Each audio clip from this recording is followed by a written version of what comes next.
The footage was 37 seconds long. Celeste Auburn had watched it 9 times. She sat at the kitchen island in the dark, laptop open, one lamp on. Her reading glasses were on. Her tea had gone cold. The clock on the microwave said 2:47 a.m. On the screen, her husband Elliot moved through their bedroom with the ease of a man who thought no one was watching. He was not alone. Flora, the nanny they had hired 8 months ago, was with him. In their bed. Under the duvet Celeste had picked out at a market in Savannah 2 summers ago. Celeste closed the laptop. She picked up her tea. Remembered it was cold. Put it down. She took her glasses off, set them on the counter, and sat there in the quiet for a long moment. The refrigerator hummed. Somewhere outside a car passed. Normal sounds. A completely normal Tuesday night, except that everything was not normal and Celeste knew it and had known it for longer than she had told herself. She stood up. Walked to the sink. Rinsed the mug. Dried it. Put it back in the cabinet.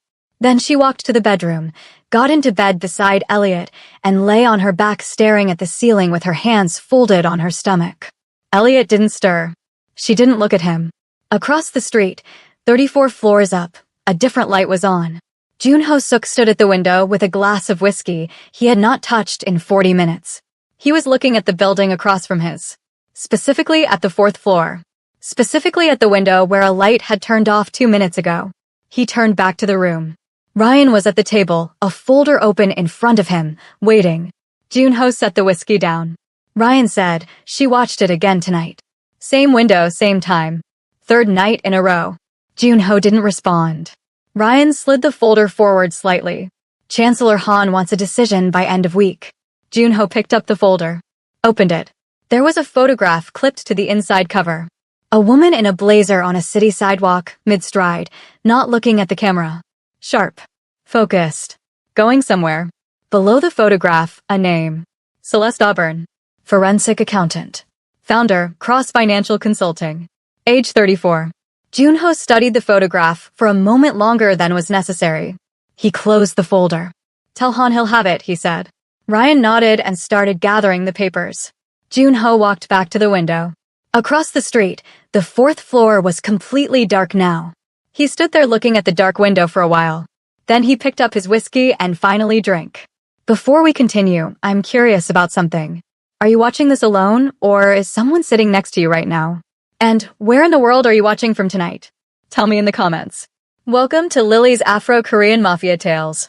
3 weeks before that night, Celeste was in her office at 7 in the morning because that was simply when she arrived.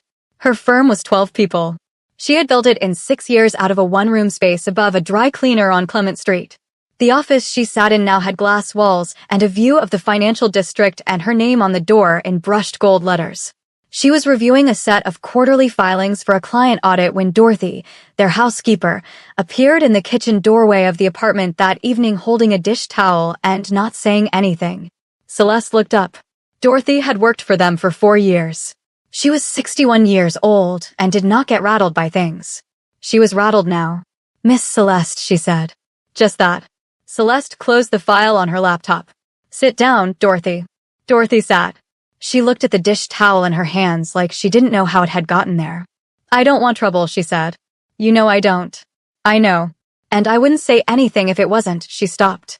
Pressed her lips together. I just kept thinking if it was me, I'd want someone to tell me. Celeste looked at her steadily. Tell me what? Dorothy told her. She didn't go into detail. She didn't need to.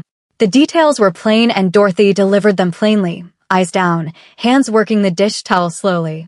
When she finished, she looked up and Celeste was sitting exactly as she had been before. Same posture. Same expression. Thank you, Dorothy, Celeste said. Dorothy nodded. She stood up. She wanted to say something else, something softer, but Celeste's face was not inviting softness right now, so she took the dish towel back to the kitchen. Celeste opened her laptop again. She pulled up the Nanny Cam application, the one Elliot had insisted on installing 2 years ago when they thought someone had broken into the building lobby. She found the right date range and started the playback. She watched it once. Straight through. Then she called Vivian. Vivian Blake answered on the 3rd ring, voice thick with sleep. Celeste, it's midnight. I need the name of the best divorce attorney in this state, Celeste said. Not a good one. The absolute best. And Vivian, don't tell anyone. Not Elliot's friends, not your husband, nobody. A pause on the other end. Okay, Vivian said quietly. All the sleep was gone from her voice now. Okay, I'll have a name for you in the morning. Celeste hung up. She sat there another moment. Then she opened a new folder on her desktop, labeled it with a string of random numbers, and started pulling files. The next morning, Elliot came downstairs in his good suit, and Celeste was already at the island with coffee made. She handed him a cup. He took it without looking up from his phone. He smelled like their shower and the cologne she had bought him for his birthday, and she stood there watching him scroll through something on his screen with the focused calm of a woman reading a contract. You're in early tonight, he said. I have the Meridian audit, she said. Probably 8. I'll grab dinner with the Harmon group then. He finished the coffee, set the cup in the sink, kissed her cheek without making eye contact. Don't wait up. He left. Celeste listened to the elevator, waited until she heard it reach the lobby floor on the intercom panel. Then she went to his home office. She was in there for 2 hours. She didn't break anything. She didn't go through his clothes or smell his shirts or do any of the things people did when they were falling apart. She went through his files with the same methodical attention she brought to client audits. She photographed 47 documents on her phone. She copied 3 external drives onto a portable hard drive she had carried in her work bag for 3 years and never used for anything until now. She put everything back exactly as she had found it. Then she got her bag, her coat, and went to work. Junho Suk had not survived 38 years by misreading people. His father had taught him that. Chancellor Han had taught him the rest. Han, who had run the syndicate's Eastern operations for 20 years with a patience that bordered on cruelty, had once told a 19-year-old Junho that the most dangerous thing a man in their business could do was feel something on a timeline that wasn't his own. Junho had always believed that, lived by it. He was thinking about it now, standing in the syndicate's private meeting room on the 32nd floor, looking at the wall where Ryan had pinned a full operational map of the Auburn exposure. It was a clean, ugly picture. Elliot Auburn had been running ghost payroll accounts through 3 Sook shell companies for 31 months. The architecture was sophisticated enough that it had taken Ryan's team 6 weeks to fully map it. Whoever had designed it knew exactly what they were doing. Every shell traced back cleanly to an LLC registered under Cross Financial Consulting. Under Celeste Auburn's professional credentials, Ryan stood to the side. Chancellor Han's assessment is that she's an active partner. The account structures are too sophisticated for someone who wasn't involved. Junho looked at the map. Ryan, he said. Who reviewed the original LLC filings? Han's team. Pull the originals. The actual documents, not the summaries. Ryan paused. Han won't. Pull them, Junho said. Ryan nodded and left. Junho stayed in the room alone. He looked at the wall. He looked at the photograph of Celeste Auburn that Ryan had pinned in the top corner, same sidewalk shot from the folder, mid-stride, not looking at the camera. She didn't build this, he thought. She's too good for this to be hers.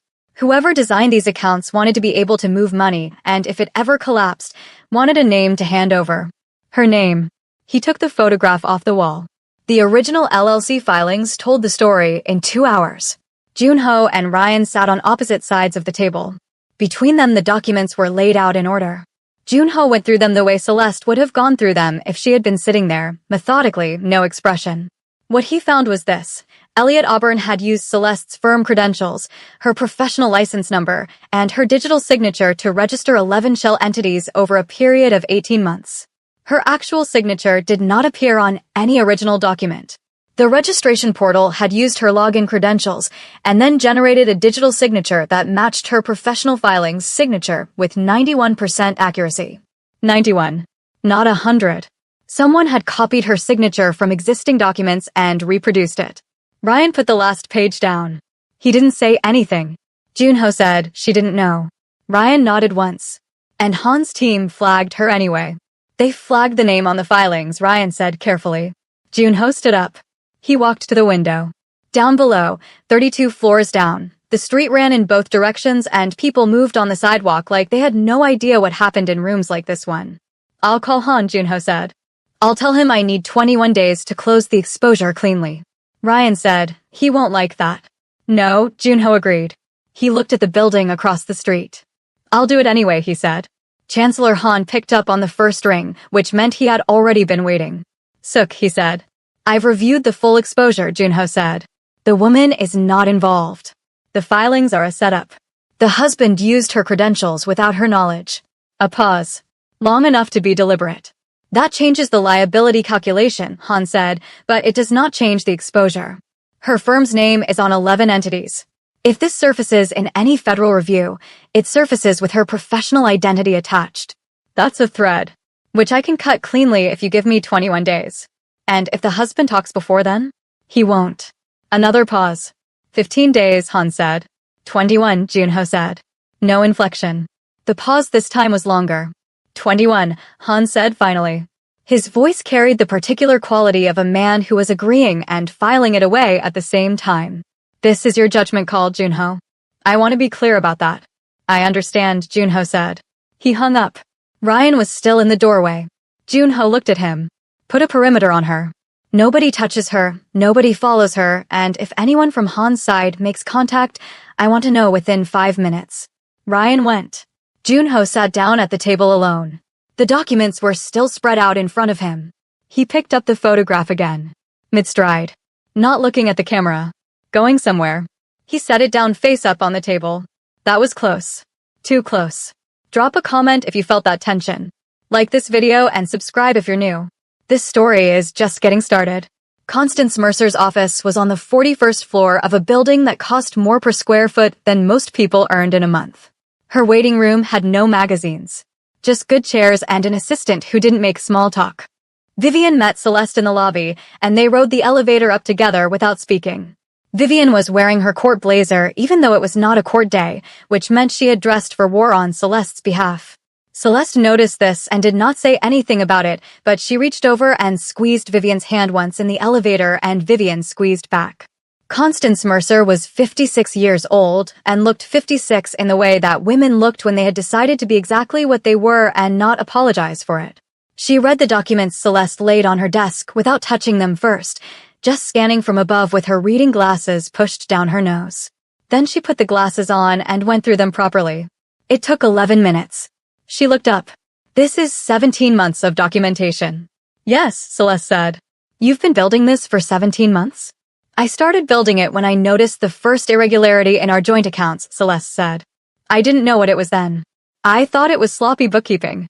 But I'm a forensic accountant, Celeste said. Sloppy bookkeeping bothers me. So I kept a file.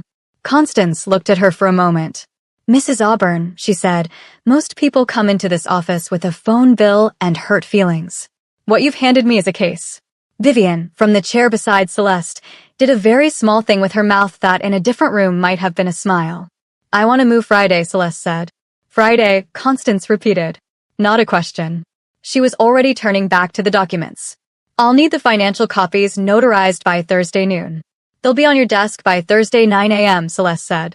She picked up her bag, stood, extended her hand. Constance shook it without looking up from the file. In the elevator going down, Vivian finally said it. 17 months, Celeste. Celeste looked straight ahead at the elevator doors. I know, she said. You were sitting on this for 17 months while he... I know, Vivian. Vivian stopped. The elevator opened into the lobby. They walked out into the noise of the street and Celeste turned the collar of her coat up against the wind. Are you okay? Vivian asked. Celeste looked at her. I will be, she said. That's what matters. They walked in opposite directions. Celeste had a 2 p.m. client meeting. She made it with 3 minutes to spare. That same afternoon, in the Sook Group's operations office on the 32nd floor, Ryan put a piece of paper on Junho's desk. Elliot Auburn's been moving, Ryan said. He met with 2 of Han's secondary contacts at the Four Seasons this morning. Separate tables, 30 minutes apart. Junho read the paper. He knows we're looking. Possibly. Or he's trying to find a buyer for what he has. Which is worse. Yes. Junho turned to the window. The city was bright and cold outside. He could see the corner of the building where Celeste's office was on the 4th floor.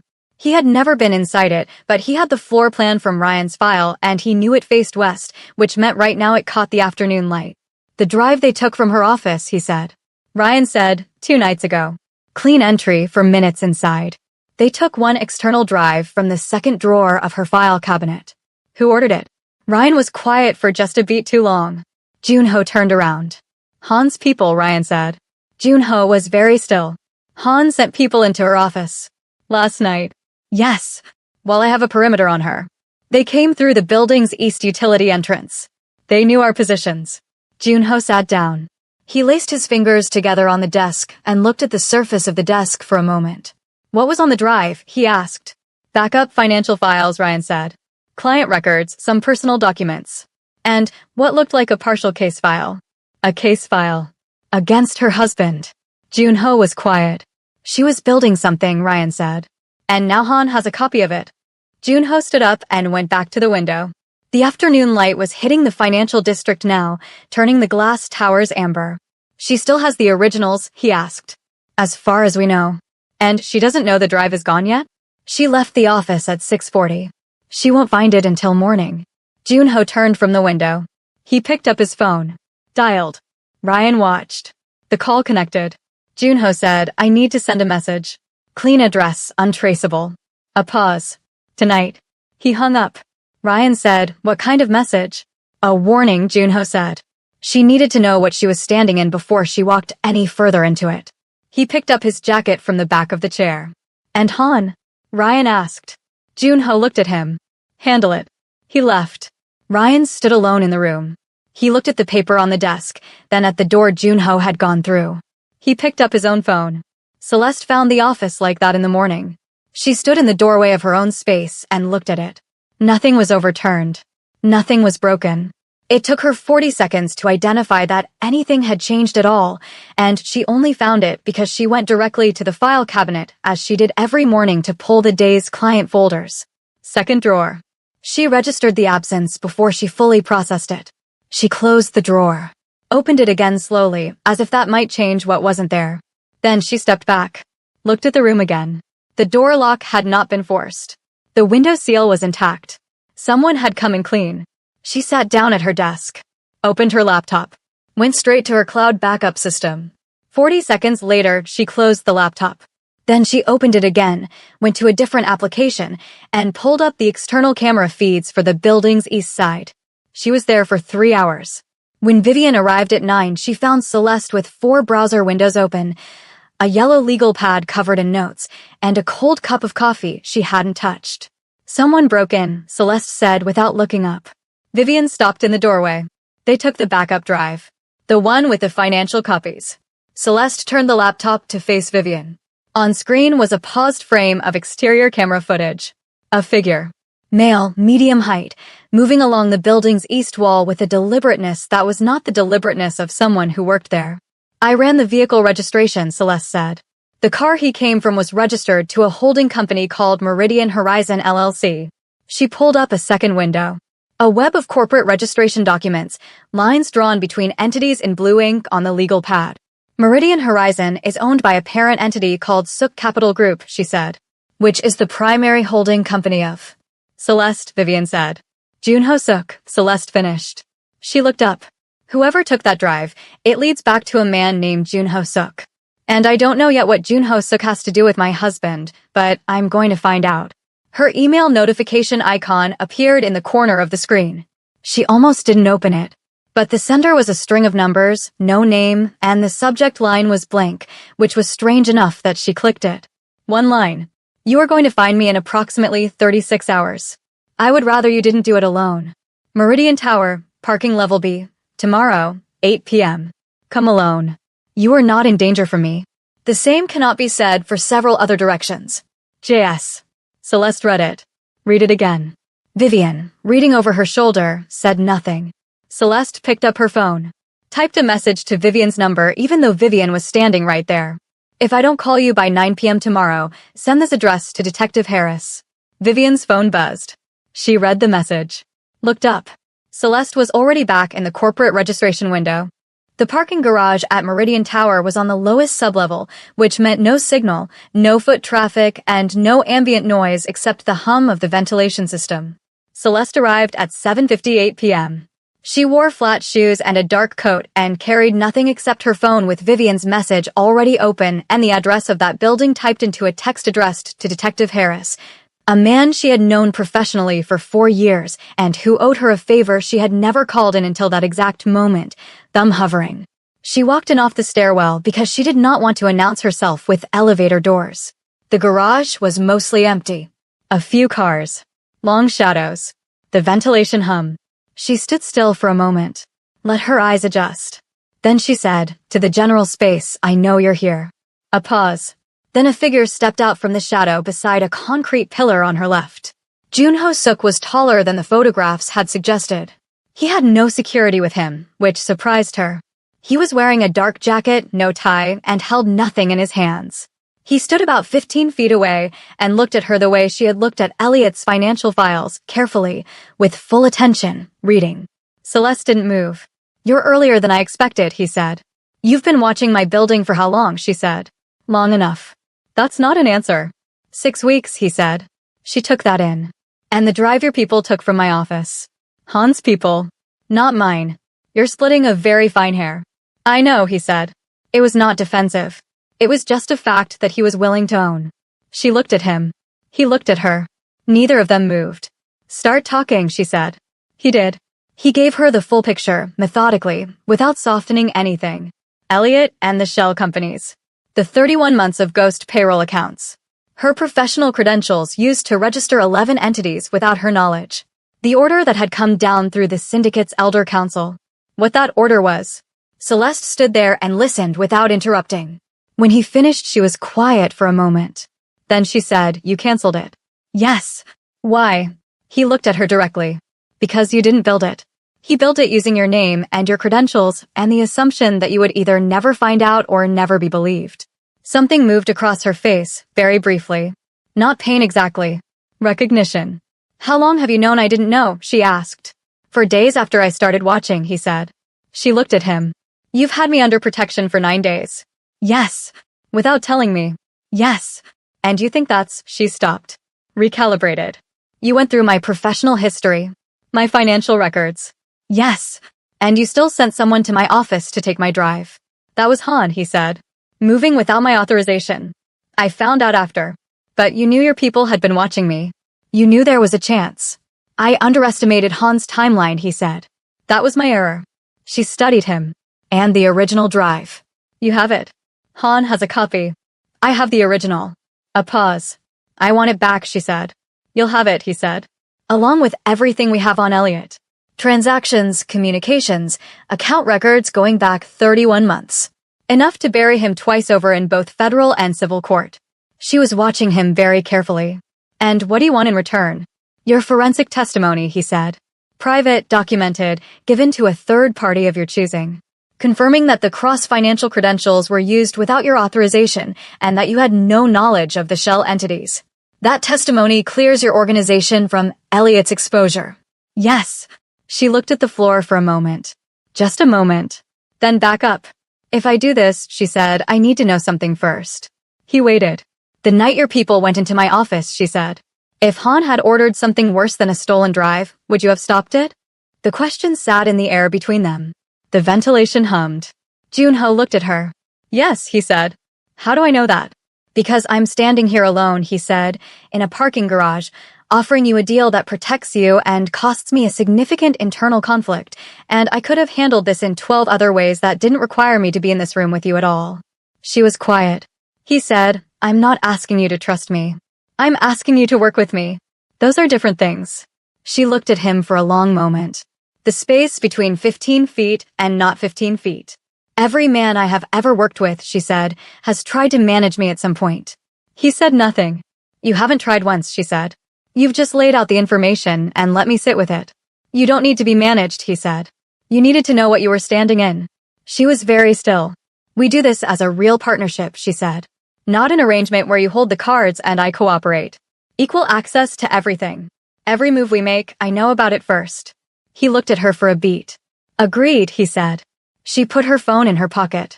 The text to Detective Harris was still unsent. She would decide about that later. She extended her hand. He crossed the 15 feet and shook it. His hand was warm. She registered this and let go. "I need everything on Elliot on my laptop by tomorrow morning," she said. "You'll have it by midnight," he said. She turned toward the stairwell. "Ms. Auburn," he said. She stopped but didn't turn all the way around. "The man your husband is," Junho said. "It wasn't a reflection of you." She was still for a second. Then she walked up the stairs and was gone. Junho stood in the empty garage for a moment. He looked at the stairwell door. Then he took out his own phone and called Ryan. "Get me the Auburn file," he said. "Everything. I want it clean and organized and on her laptop by midnight." He hung up, walked to his car. For the first time in 6 weeks, the thing sitting in his chest that had no name settled slightly into something he almost recognized. The files landed on Celeste's laptop at 11:47 p.m. She was at her kitchen island in the same place she had sat 13 days ago watching the nanny cam footage. Same lamp on, same silence. She opened the encrypted folder and started reading. By 1 a.m., she had not moved except to refill her water glass once. By 2 a.m., she had built a second case file, a clean one, organized for Constance Mercer, cross-referenced against the documents she already had. The picture it made was complete in a way that her partial file never had been. Elliot wasn't just cheating and laundering. He had been systematically using her professional identity as an exit strategy. If the accounts had ever been flagged, the name on the documentation was hers. The signature was hers. The license number was hers. She would have been the one sitting across from a federal prosecutor. She sat back in her chair. She thought about the dinner party 3 months ago where Elliot gave a speech about their partnership and everyone at the table looked at him with admiration, and she sat there in a blue dress she had bought that afternoon and smiled at the right moments. She closed that thought, opened a new document, kept working. At 2:43 a.m. her phone lit up on the counter. A message from the same encrypted number as before. "There's a second set of contacts Han hasn't disclosed. I'll have them for you by morning. Also, you should know he sent someone to watch the Meridian Tower garage tonight. We were seen." She read it. Typed back. "How much does that change things?" A pause. Then, "It accelerates the timeline. He'll move on Elliot before we do if he thinks we're coordinating. Then we move first," she typed. A longer pause this time. "Constance Mercer is here using?" She stared at the screen. "You know who my attorney is. I know everything in that backup drive." She thought about this for a second. "Then you know I'm ready." "I know you've been ready for months," he typed back. "Friday is too far. Move Thursday." She looked at the window. Outside the city was dark and quiet. "Thursday," she typed. She put the phone down and went back to the documents. She didn't sleep that night. Not because she was upset. Because there was work to do, and she had always been better at work than sleep. Ryan found Junho in the operations room at 6 a.m. Junho was looking at the wall where the Auburn exposure map used to be. He had taken it down 2 days ago and hadn't replaced it. Now the wall was just a wall. Ryan thought this said something, but he didn't say what. "Han called," Ryan said. "He wants a status meeting. Today. Tell him Friday." He said today. Junho turned around. "Tell him Friday." Ryan nodded. He lingered. "What?" Junho said. "I've been with you 11 years, Ryan said. "I want to ask you something." Junho looked at him. "The woman," Ryan said. "The way you're running this operation. The midnight messages. The personal monitoring. Moving her timeline up." He paused. "This is more than closing an exposure." Junho went back to looking at the wall. "Yes," he said. "It is." Ryan waited for more. Nothing came. "Is that a problem?" Junho asked. Ryan considered this genuinely. "For the operation, no. The operation is actually cleaner because of it." He paused. "For Han, yes. If he figures out what's driving your decisions." "He won't figure it out from you," Junho said. Not a question. "No," Ryan said. "He won't." Junho nodded once. Ryan went. Cian, who had been standing in the corner of the room this entire time in the way he had of making himself invisible in plain sight, spoke for the first time.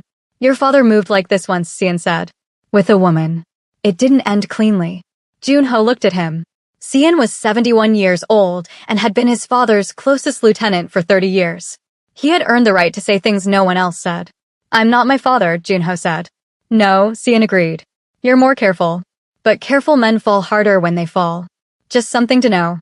He picked up his tea from the side table and left the room. Junho was alone. He picked up his phone. Opened the message thread with Celeste's encrypted contact. He looked at her last line. "Thursday." He typed. "Get some sleep." A pause. Her reply came. "You too." He set the phone down. He didn't sleep. He had a full operations schedule and 3 calls with overseas contacts and a syndicate finance review at noon. But he sat with the phone on the desk face up for a moment longer than was necessary before he started the day. Thursday arrived the way hard days always did, quietly, with no indication that it was different from any other morning. Celeste was at Constance Mercer's office at 9 on the dot. She put the final package on the desk. Everything notarized. Everything cross-referenced. Everything clean. Constance went through it in the same way she always did, reading glasses down, scanning from above. That time she went faster because she already knew the architecture. She got to the federal fraud documentation, the part built from Junho's files, and slowed down. She read 3 pages. 4. 5. She looked up. Where did this come from, she said. Sources I can't disclose, Celeste said. Celeste. They're accurate, Celeste said. I spent 14 hours verifying every document against the originals. The chain of custody will hold. Constance looked at her for a moment. Then she looked back down at the papers. This isn't a divorce case, she said. No, Celeste said. This is federal. This is criminal. This is Constance set the page down. Looked up again. Mrs. Auburn, this is extraordinary. I know, Celeste said. Can you file it? By end of day, Constance said. She was already reaching for her phone. Celeste stood, picked up her bag. At the door, she paused. Constance. The attorney looked up. When it happens, Celeste said, make sure it happens at his office. Not at home. Of course, Constance said. Celeste nodded. She went. In the elevator, she sent one message to the encrypted number. It's done. The response came before the elevator reached the lobby. I know. Ryan just confirmed the filings hit the federal system. A pause. Then, how do you feel? She looked at the message. The elevator opened. She walked through the lobby and out into the morning. She typed back on the sidewalk, coat collar up against the wind. Like I can breathe for the first time in 17 months. She sent it and put the phone away and walked to her car. Across the city, on the 34th floor of a building she could no longer see from where she stood, Junho read the message and sat with it quietly for a moment. Then he closed his phone. Got back to work. Elliot Auburn was arrested on a Thursday.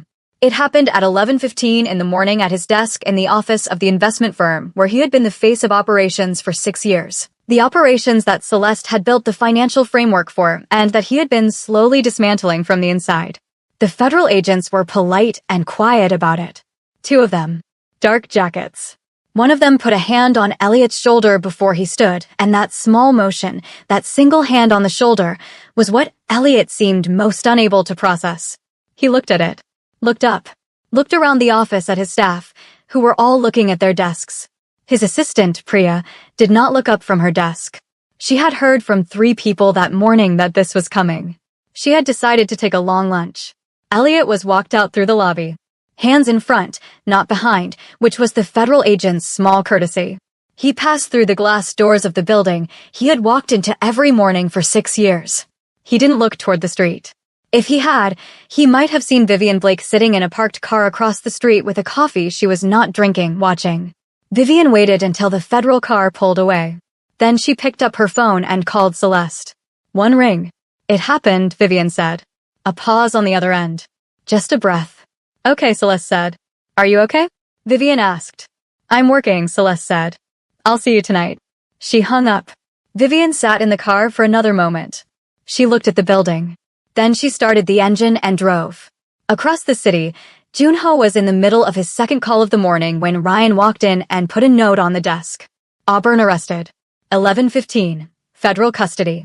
Junho read it without breaking off the call. He nodded once at Ryan. Ryan went.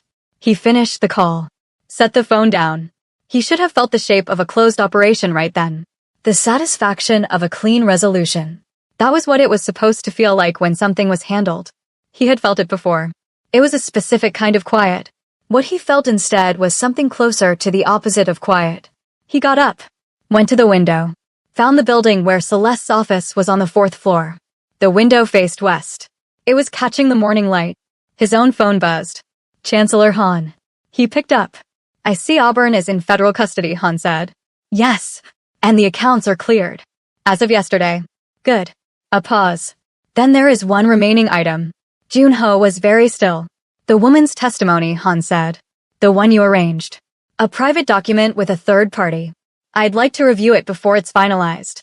That's not part of our arrangement, Junho said. Our arrangement, Han said, was that you would handle the exposure. You've handled the husband. The woman is still an open thread.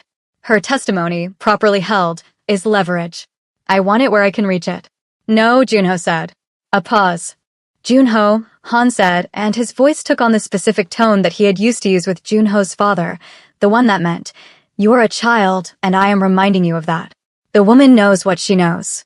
She's been inside our financial architecture, however briefly and however unwillingly. That is not something we simply walk away from. We made a clean deal, Junho said. Her testimony clears our accounts. In exchange, she has nothing to fear from this organization. That's what was agreed. By you, Han said. Not by the council. Junho picked up a pen from his desk. Set it down. Then let me be clear to the council through you, he said. This woman is not a liability. She is not a threat. She is a private citizen who was used by her husband and who cooperated with us in good faith. If anyone from this organization moves against her, in any direction, they will deal with me first.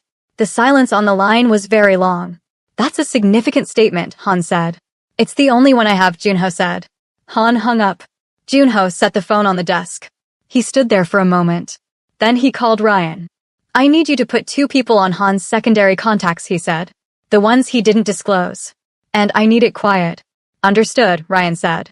Anything else? Junho thought. Yes. Set up a meeting.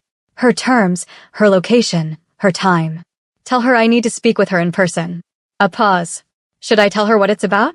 Tell her, Han, Junho said. She'll understand. Celeste understood. She read Ryan's message, brief, direct, no preamble, and sat with it for exactly the time it took her to finish reading. Then she typed back a location and a time. Her apartment. 7 p.m. She picked her own space deliberately. It was the first time she had offered him her territory, and she knew what that signaled, and she sent it anyway. He arrived at 7 exactly. She buzzed him up without speaking through the intercom.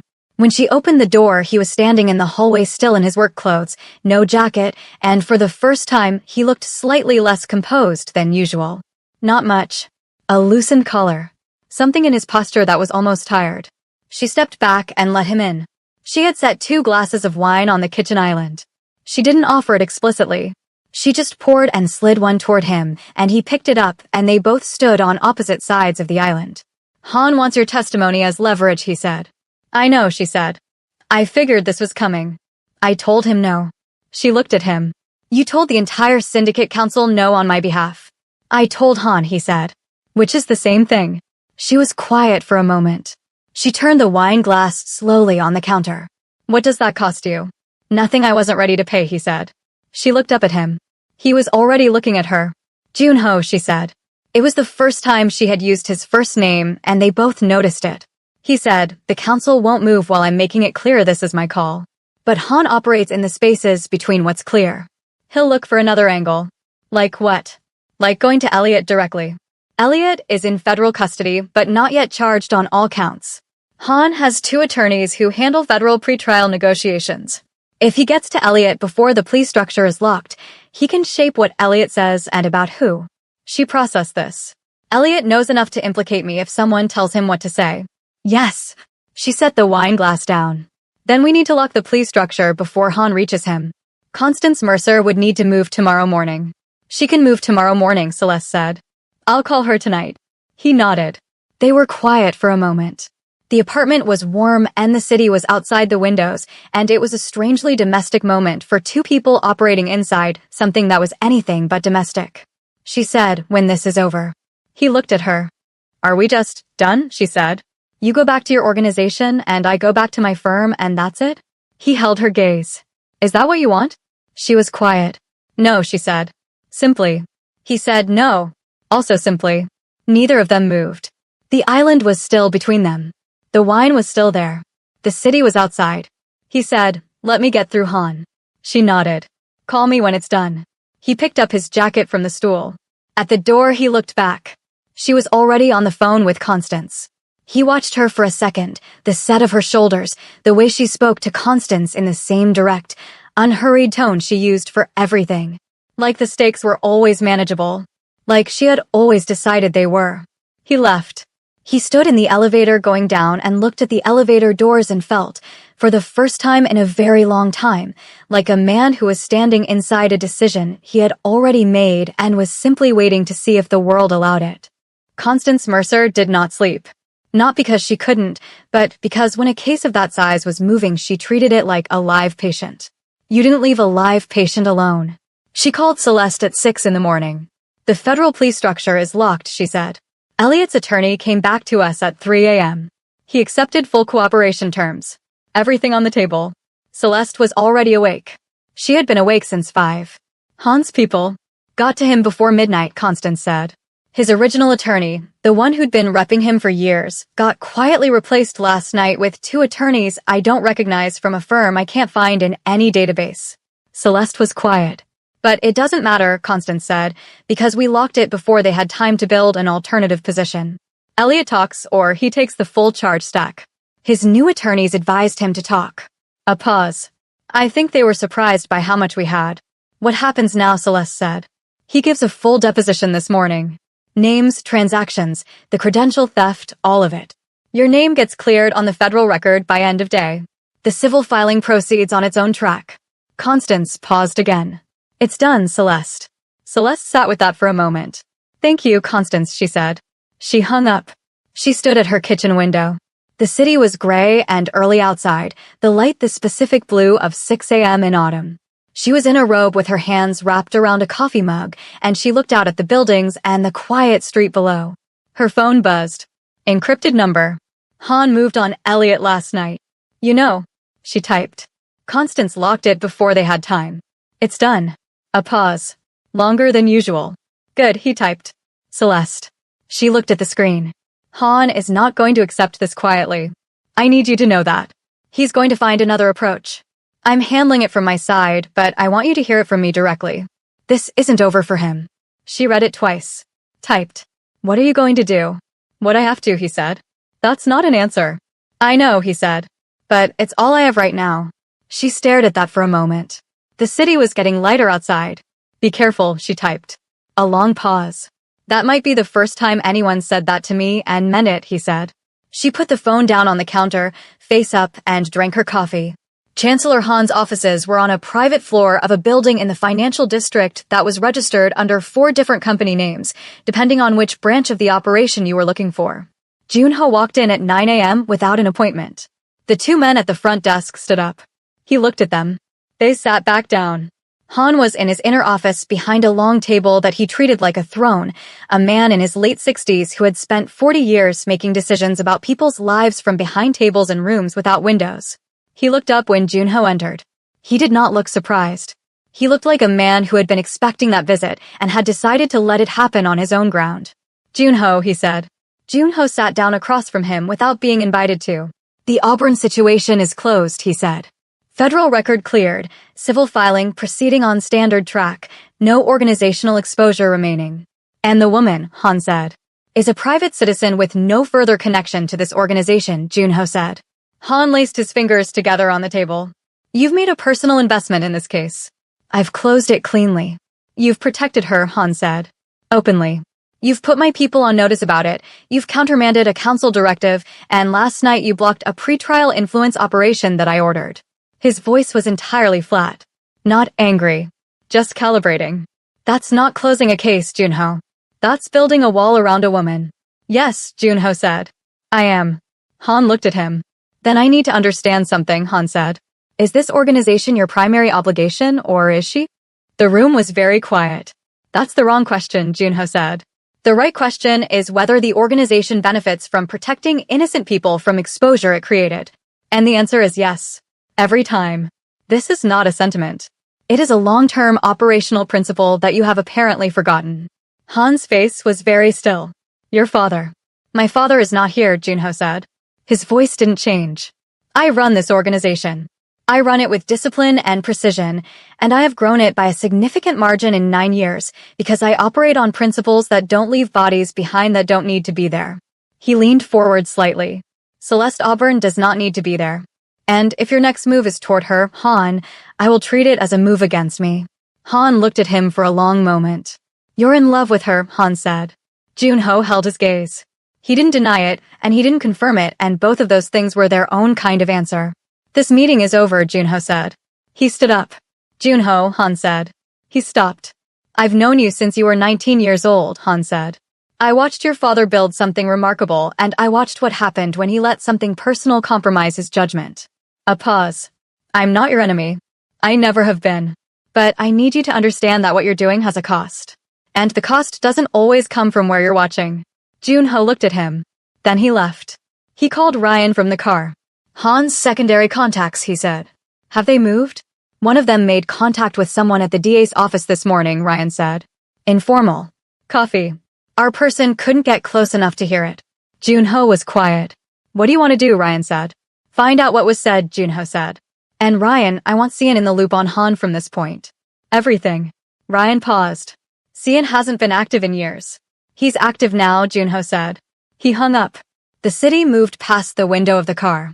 He thought about what Han had said. The cost doesn't always come from where you're watching. He picked up his phone. Opened the encrypted thread with Celeste. He typed. Where are you right now? A pause. Then. My office. Why? Stay there tonight, he typed. I'll explain later. A longer pause. Junho. I know, he typed. I'm handling it. Just stay put tonight. You're scaring me, she said. He stared at that. Good, he typed. That means you'll stay put. A beat. Then her reply came. That's the most annoying thing anyone has ever said to me. And somehow, in a car moving through a city where multiple people were making moves against someone he had decided to protect with everything he had, that made him exhale for the first time all day. He typed.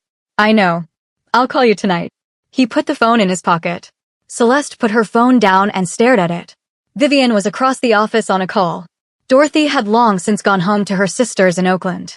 Flora was 3 countries away by then. Elliot was in federal custody. The office was quiet. Celeste got up and went to the window. 4th floor, faced west, afternoon light. She stood there and looked out at the financial district and the buildings and somewhere past the skyline, one building in particular on the 34th floor. She thought about a man who had canceled an order she never knew was placed. Who had stood alone in a parking garage because he thought she deserved that. Who had told the entire elder council no without blinking. Who had texted stay put in a way that she should have found infuriating and did, slightly, but also heard for exactly what it was. Someone worried about her. She went back to her desk. Got back to work. Outside, the afternoon light moved across the city. Han knows. He said it out loud. And Junho didn't deny it. The call came at 11:22 p.m. Ryan, to Junho. One sentence. Han's contact at the DA's office flagged Celeste Auburn's name in the federal cooperation file. They were reopening her credential exposure as a parallel investigation. Junho was out of his chair before Ryan finished. When, he said. Filing hit the system 20 minutes ago. They're moving for a material witness hold. She could be picked up as early as. Now, Junho said. They could move now. He was already in the hallway. Get Constance Mercer on the phone, he said. Wake her up, I don't care. And send a car to Celeste's building right now. Go. He called Celeste directly. 1 ring. 2. 3. She picked up. Junho. Get dressed, he said. Don't use the elevator. Use the fire stairs. Come out the side entrance on Clement. There's a car coming to you right now. A beat. What happened, she said. Her voice was absolutely level. Han filed a parallel investigation through a DA's office contact. Material witness hold. They can pick you up tonight. A silence. He could hear her moving. My laptop, she said. Bring it. Constance. Ryan is calling her now. He heard a door, footsteps, the sound of stairs. How bad, she said. It won't stick, he said. The cooperation record protects you. But Han is using the time gap between filing and dismissal. He wants you in a holding room long enough to use it as pressure. To get to you directly. To get to me to get to you, she said. He didn't answer that. They both knew the answer. Car is 90 seconds from your side entrance, he said. I see the street, she said. Celeste. I'm fine, she said. I'm walking out right now. He heard the push of a heavy door. Cold air. City noise. I see the car, she said. Get in. The driver's name is Park. He's mine. A pause. Then, from somewhere behind the sound of a car door opening, she said, Junho. Yeah. After all this, she said. You and I are going to have a very long conversation. He was standing in his own hallway, coat not yet on, keys in hand, and something in his chest did something that it had not done in years. I know, he said. She got in the car. The line stayed open another second, just the sound of the city through the window. Then she hung up. Junho drove to Cian. The old man lived in a quiet apartment in the Richmond district that smelled like tea and old wood. He opened the door before Junho knocked, which he had always done, and Junho had stopped questioning it. They sat at the small kitchen table. Cian poured tea without asking. Han is moving outside the council's knowledge, Junho said. Cian said nothing.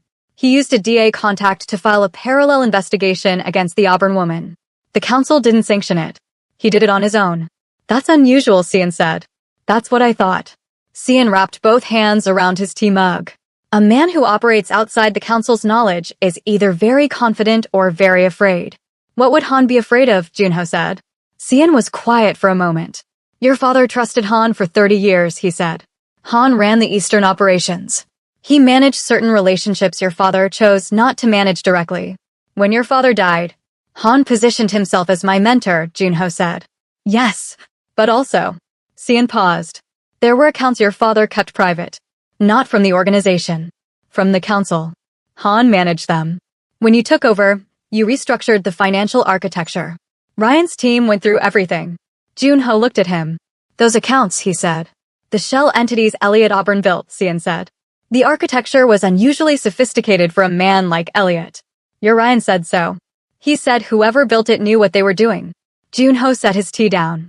Han has been running private accounts through the organization for years, he said. Not a question. Since before your father died, Cian said. And when Elliot Auburn came along, Han likely provided the architectural template, Cian said. And when the exposure surfaced, Han pushed for the solution that would close it fastest. Before anyone started looking at the origins. The kitchen was very quiet. Han didn't want the Auburn woman dead because she was a liability to the organization, Junho said.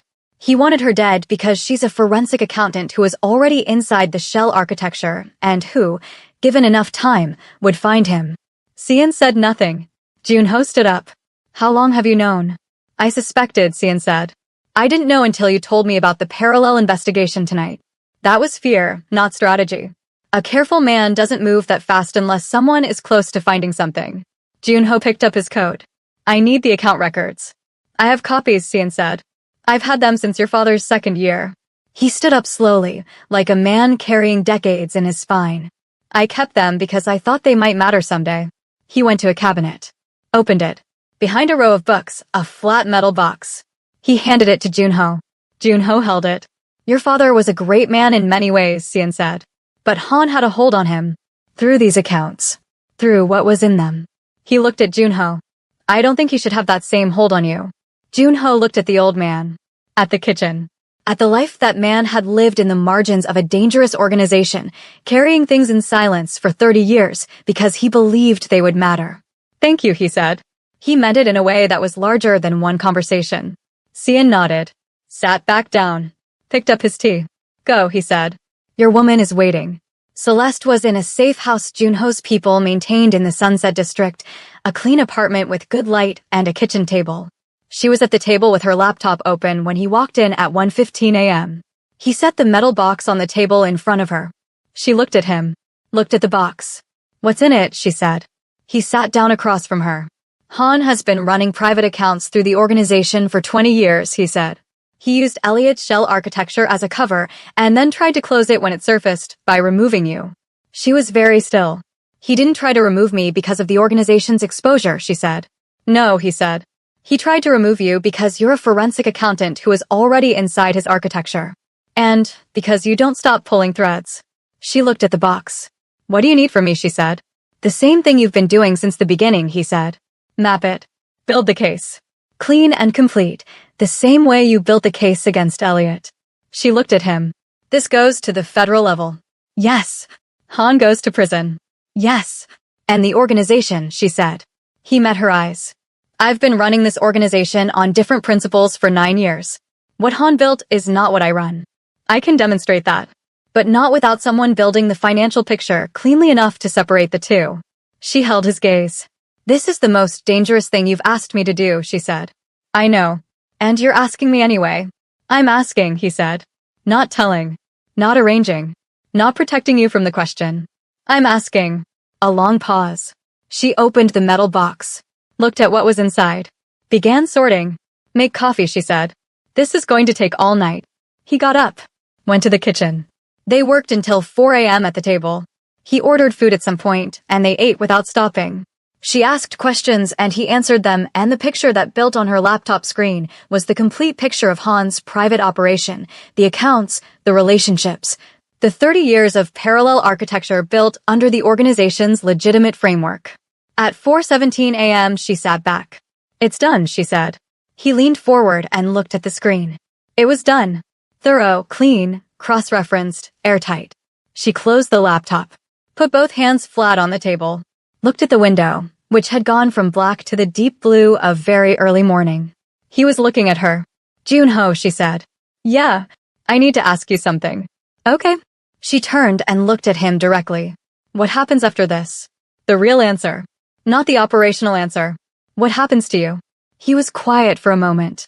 "Han goes down," he said. "The council restructures. I run a clean organization, or I don't run it at all." He paused. "And I rebuild whatever the fallout costs." "And me," she said. He looked at her. "I told Han something was worth protecting," he said. "I meant the principle. But I was also thinking about a specific person." She held his gaze. "I'm going to need some time," she said. "I just ended an 8-year marriage and spent the last 3 weeks inside a criminal syndicate operation. I need time." "I know," he said. "But I'm not saying no." He was quiet. "I'm saying after," she said. He nodded. "After." She picked up her coffee. He picked up his. Outside the window, the city was turning from blue to gray, and in an hour it would be light, and the day would start, and all of the things they had set in motion would begin to move. She said, "You know what the strangest part of all of this is?" "What?" he said. "I came into this ready to burn everything down," she said. "My marriage, Elliot's whole structure, all of it. I had a plan, and I was going to execute it alone." "I know," he said. "I watched you build it." She looked at him. "And then you showed up, and the plan got bigger." A pause. "I don't know if I should be grateful or annoyed." He said, "Can it be both?" Something in her face opened slightly. Not a full smile. Something more interior than that. More genuine. "Yeah," she said. "It can be both." Outside the window, the sky was getting lighter by the minute. The city was waking up. Somewhere across town, in an organization that didn't know it yet, Chancellor Han was about to have a very bad morning. Celeste's phone lit up on the table. She looked at it.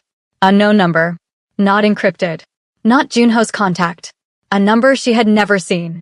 One message. "Ms. Auburn, you should ask your Korean friend what happened to the last person who tried to take down Han's private accounts. The answer is in your building's basement. Unit 7. The kitchen went very quiet. Celeste set the phone down. Looked at Junho.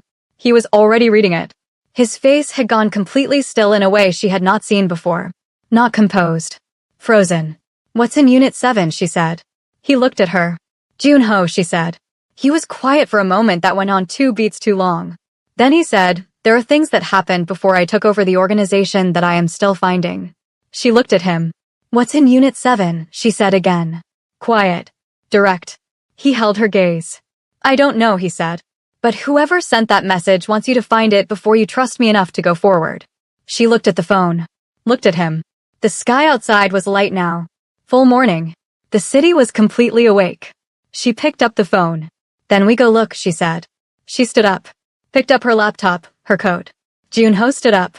He was looking at her with something in his face that was closer to fear than she had ever seen from him. Not fear of Han. Not fear of the council. Fear of what she might find. Fear of losing something he didn't know he was building until it was already built. She looked at him. "Whatever it is," she said, "I'd rather know." She went to the door. He followed. "She'd rather know. And so would you. Drop a comment right now telling me what you think is in Unit 7. Is it something Han planted? Is it something real? Is it the thing that breaks everything they just built? If this story lived in you, like this video, share it with someone who loves a real story and subscribe to Lily's Afro-Korean Mafia Tales.